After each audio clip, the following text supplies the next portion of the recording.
कि हम फ़र्ज़ करें हम एक दफ़ा लेयर्स बना लेते हैं, वो हमने हमारे पास तो रोज़ाना ही काम आना ना नक्शे आपने जो प्लान बनाने हैं, उसमें वाल्स भी होनी है, खिड़कियाँ भी होनी है, डोर भी होनी है, स्लैब भी होनी है, सारा काम होना। उसमें ये नहीं कि आज बना दिया कल कोई और चीज़। तो हर दफ़ा जो चीज़ चेंज हो रही है ना वो प्लान चेंज हो, मगर प्लान्स के अंदर जो टूल इस्तेमाल हो रहे हैं वो चेंज नहीं हो, सेम रहेंगे। तो हम ऐसा करेंगे, ये देखिए एक ही दफ़ा ना कुछ लेयर्स बना लेते हैं। जैसे ये ड्राइंग 2 है, ये वाली, इससे हमने कुछ लेयर्स बनाई थी।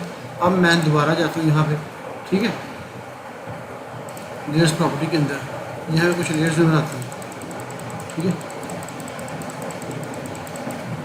सही है। ये मेरी लेयर्स होगी, लेयर 1, नाम कोई भी दे सकता हूँ मैं, रूम, ठीक है। ये मेरी होगी जनाब विंडो, वॉल्स, ये मेरी होगी जनाब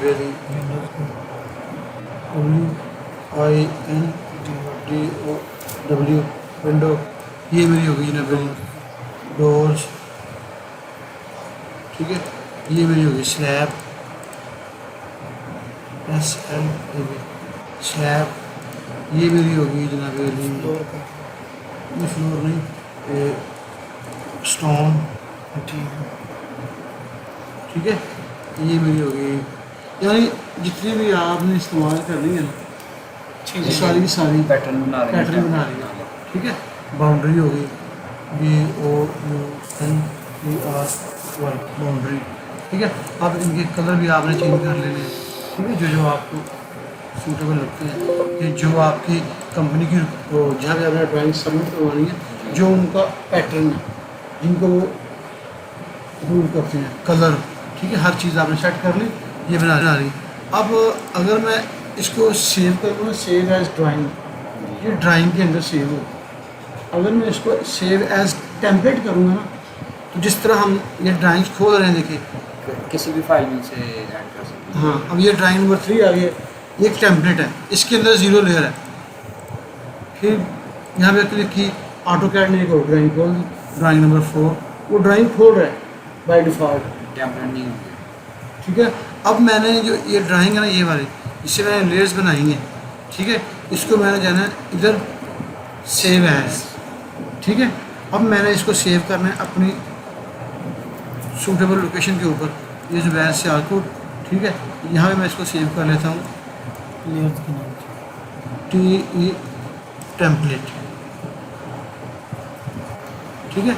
अब नीचे फाइल्स टाइप में देखें, यहाँ पे ड्राइंग, यहाँ पे बाय डिफ़ॉल्ट ड्राइंग होता है, यहाँ से मैंने इसको करना है ऑटो कैड टेम्पलेट, ये, ठीक है।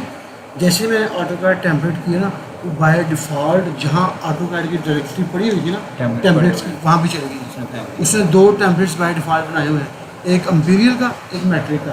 ये जो बार बार ड्राइंग खुल रही है ना, ड्राइंग नंबर 3, 4, ये इसकी ही कॉपियाँ क्रिएट हो गई हैं।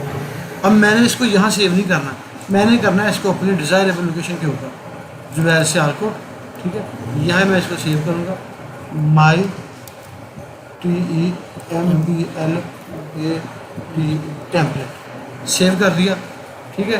कोई भी डिस्क्रिप्शन वगैरह जो भी है इसको सेव कर लिया। अब इसका फ़ायदा क्या होगा, ये काम मैंने एक दफ़ा कर लिया, किसी भी ड्राइंग में से फैच कर। अब मैंने सर्च नहीं करना। अब मैंने जनाब मेरी एक काम आ गया 10 मरले का, एक काम आ गया 5 मरले का, एक आ गया जनाब काम 2.5 मरले का, ठीक है। तो मैं जाऊंगा सीधा इसके ऊपर, मुझे पता है मेरी लेयर्स बनी हुई है, टाइमिंग की साइड सेट किए हुए हैं, हर चीज़ मैंने सेट की हुई है। मैं सीधे जाऊंगा ओपन, ठीक है, ओपन, ठीक है। अब यहाँ से मैं इसको करूँगा ड्राइंग टेम्पलेट, ठीक है। तो बाय डिफ़ॉल्ट वहाँ पे चला गया। तो मैं यहाँ से जाऊँगा डेस्कटॉप पे और अब जाऊँगा अपने फोल्डर के ऊपर, ये माई टेम्पलेट है, इसको मैं खोलूँगा, ये वो टेम्पलेट खुल गया, ठीक है। इसको मैं करूँगा सेव एज, ठीक है, ड्राइंग के अंदर जाके, ठीक है। पहले मैंने ऑटो कैड एक नॉर्मल ड्राइंग से टेम्पलेट में गया, अब मैं टेम्पलेट को खोला, उसको मैं लूँगा 2.5 मरला, सही है। इसको कर दूँगा DWG, सेव, इस पर काम किया, इसको क्लोज कर दिया, फिर टेम्पलेट खोली, सेव एज फाइल मरला, फाइल से सेव करिए। हाँ इसमें सारी की सारी लेयर्स वैसे की वैसे भी उनको जैसे मर्जी मॉडिफाई करते हैं। ये फ़र्क है टेम्पलेट का और ड्राइंग का। टेम्पलेट में आप एक दफ़ा वर्किंग करते हैं, 2 घंटे 3 घंटे 1 दिन लगा के उसकी सारी सेटिंग कर लेते हैं, उसको सेव कर लेते हैं। उसके बाद आपने जब काम करना है उसके पास सारा डाटा आपके पास होगा, सारी डायमेंशन लेयर होगी, यहाँ से आपने उसको सेट करना है और काम कर दें। ठीक है जनाब, ये था टेम्पलेट का मसला। अब हमने जाना है कि टेम्पलेट में हमने लेयर तो बना ली, इस टेम्पलेट में डायमेंशन के स्टाइल कैसे ऐड करेंगे। सही है। अब ये मेरे पास क्या है, इसको मैं यहाँ से करता हूँ, यहाँ से मैं खोलता हूँ इसको माई टेम्पलेट। अब देखें टेम्पलेट का और इसका कलर भी सेम नहीं है। ये देखें, ये उसका DWG फाइल का कलर है और ये टेम्पलेट, दो मुख्तलिफ फॉर्मेट्स हैं। अब ये वो टेम्पलेट है जिसे मैंने वीडियोस बनाई थी। अब मैंने यहाँ पे करना है क्या है, डी इंटर मॉडिफाई न्यू, यहाँ पे कुछ मैं स्टाइल्स क्रिएट करूँगा।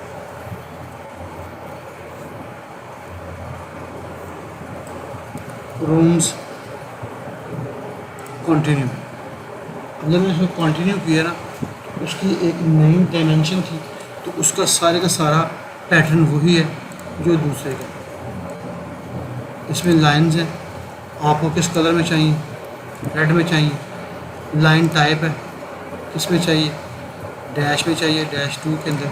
ठीक है, लाइन वेट कितना है, आपको कितनी मोटी लाइन चाहिए।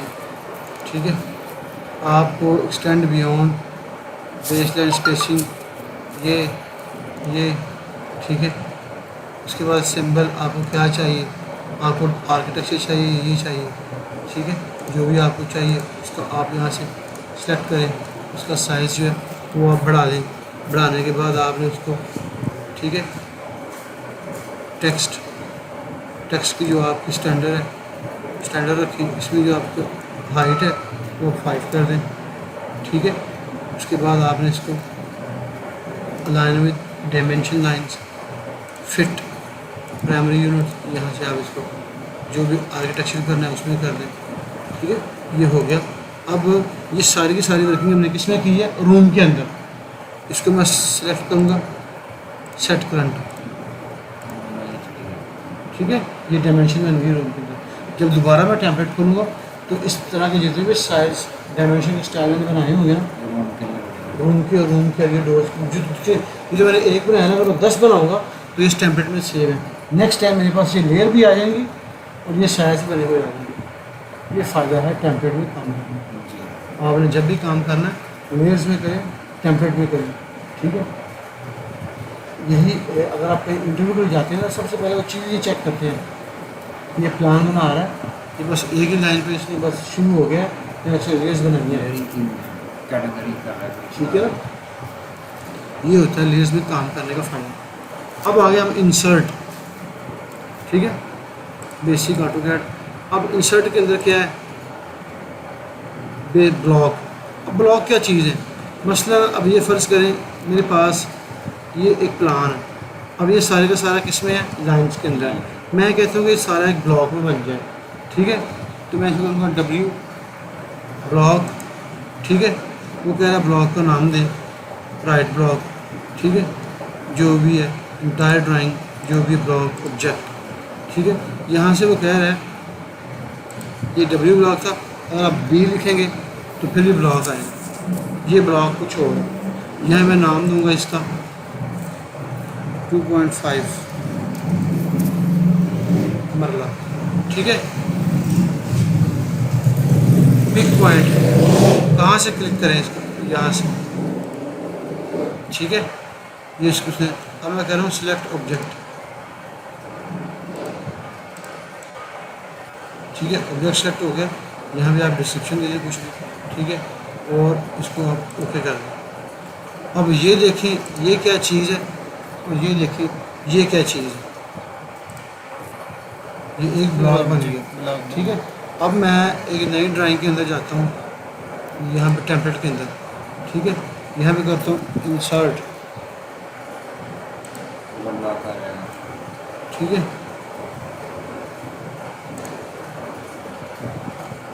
करंट ड्राइंग ब्लॉक, अभी ये ड्राइंग है इसके अंदर ये ब्लॉक नहीं आया, ठीक है। इसमें हमें ब्लॉक्स इंपोर्ट करने पड़ेंगे, जैसे वो थी हमने स्टाइल इंपोर्ट की जी ठीक है। इस तरीके से तो मैं यहाँ पे जाता हूँ, यहाँ मैं इंसर्ट करूँगा ना, इंसर्ट IN ये इंसर्ट, इसमें देखें 2.5 सेव नहीं था किया लेकिन इस फाइल में इस फाइल में है, सही है। ये होता है ब्लॉक का फ़ायदा। आपके एक ड्राइंग के अंदर काफ़ी सारे ब्लॉक्स हैं, फर्नीचर है, डायमेंशंस हैं, आर्किटेक्चर में आप काम कर रहे हैं, बहुत सारे ब्लॉक्स होते हैं, एलिवेशन पे काम कर रहे हैं, तो वो आप एक ड्राइंग से दूसरी ड्राइंग में इंपोर्ट करेंगे। इस तरह सिविल सिटी मैंने पहले बनाए थे, फिर इंपोर्ट कर लिए। पहले प्रोफाइल में कितना टाइम लगा, फिर जब इंपोर्ट किए उनको इम्प्लीमेंट किया, जस्ट 1 सेकंड के अंदर वो सारे के सारे बेंड, याद नहीं बेंड था, सेम यही कॉन्सेप्ट इसका। उसके बाद ये नॉर्मल ये है क्रिएट ब्लॉक, ब्लॉक एडिटर, ठीक है। अगर आपने किसी ब्लॉक को एडिट करना है, जैसे ये ब्लॉक है, इसको हमें एडिट करना है, आपके पास जो ब्लॉक होगा ना, ये ब्लॉक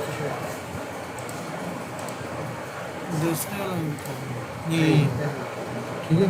इसको मैं डबल क्लिक करूँगा, इसको ये ब्लॉक के अंदर, ब्लॉक को आप वहाँ चेंज कर सकते हैं। ब्लॉक को अगर हमें चेंज करना है तो उसके अंदर जाके आपको, अब यहाँ से मैं ये लाइन जो है यहाँ पे मैं इसकी डायमेंशन ऐड करता हूँ,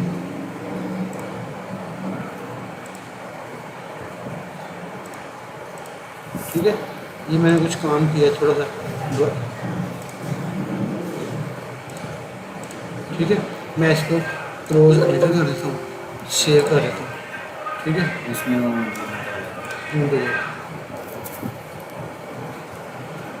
ये ब्लॉक का डिटेंशन,